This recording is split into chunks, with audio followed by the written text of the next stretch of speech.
Welcome to my channel. Today we're going to recap an anime called That Time I Got Reincarnated as a Slime. The episode begins with a young child running through a city that is covered in flames. Buildings are burning, people are screaming, and the child desperately searches for her mother. However, before we learn what is happening, the story suddenly shifts to modern-day Japan. We are introduced to our main character, Satoru Mikami. Satoru is a 37-year-old office worker who lives a very ordinary life. He graduated from college, found a stable job at a construction company, and earned a decent salary. Even though his life is comfortable, there is one thing missing. He has never had a girlfriend. Surprisingly, this does not bother him too much, and he simply accepts it as part of his life. One day, Satoru meets his younger co-worker Tamura. Tamura introduces him to his girlfriend, Miho. Satoru jokes around with her, making her nervous for a moment before revealing he was only teasing. Looking at the happy couple, Satoru realizes that Tamura invited him out mainly to show off his new relationship. The three of them head toward a restaurant to have dinner together. Everything seems completely normal, but suddenly disaster strikes. A crazed criminal appears out of nowhere and rushes toward them with a knife. Seeing the danger, Satoru immediately pushes Tamura out of the way. In the process, he takes the stab wound himself. As Satoru collapses onto the ground, blood pours from his body. The pain is intense, and he slowly begins losing consciousness. However, something strange starts happening. A mysterious voice suddenly begins speaking inside his head. Every random thought that crosses Satoru's mind is somehow being turned into a special ability. When he complains about the heat, he gains heat resistance. When he realizes he was stabbed, he gains stab resistance and physical attack resistance. As the pain becomes unbearable, he receives pain nullification. Meanwhile, Tamura desperately tries to save him and calls for an ambulance. Realizing he may not survive, Satoru gives Tamura one final request. He begs him to destroy his computer hard drive before anyone can look at its contents. Even while dying, that is one of the things he worries about the most. As his consciousness fades away, Satoru starts joking to himself. He thinks that since he died without ever having a girlfriend, maybe in his next life he will become much more aggressive with women.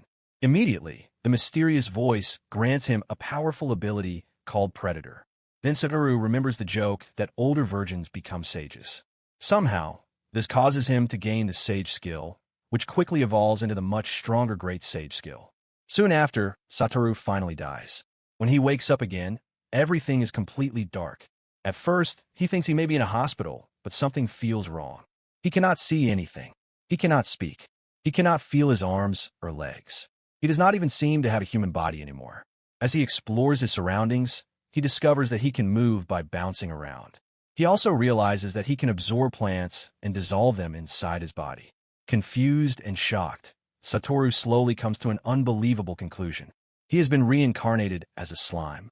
Although being a slime sounds terrible, Satoru soon discovers that his new body possesses amazing powers. Whenever he absorbs something, his Predator skill analyzes it and stores it inside his body. Soon, the Great Sage skill finally introduces itself.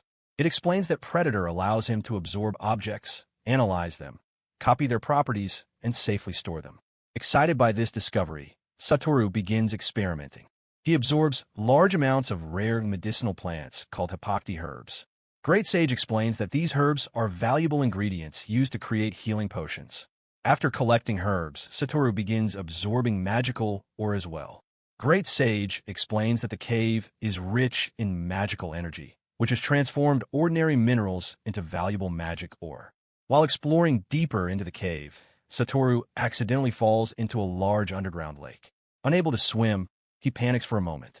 However, his abilities quickly adapt and grant him a new skill called water pressure propulsion, allowing him to move through the water.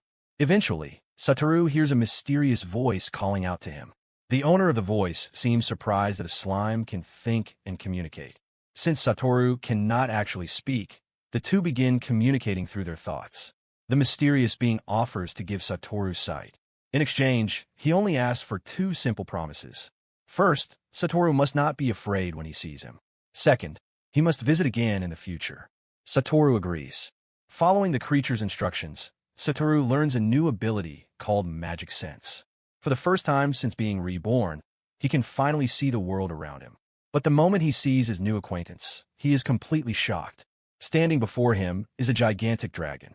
The dragon introduces himself as Veldora, the Storm Dragon. He proudly explains that he is one of the 4 true dragons, the most powerful beings in the world. Veldora then reveals that he has been trapped inside the cave for the last 300 years. Long ago, he fought against a legendary hero and was ultimately defeated. Using a powerful ability called unlimited imprisonment, the hero sealed him inside the cave.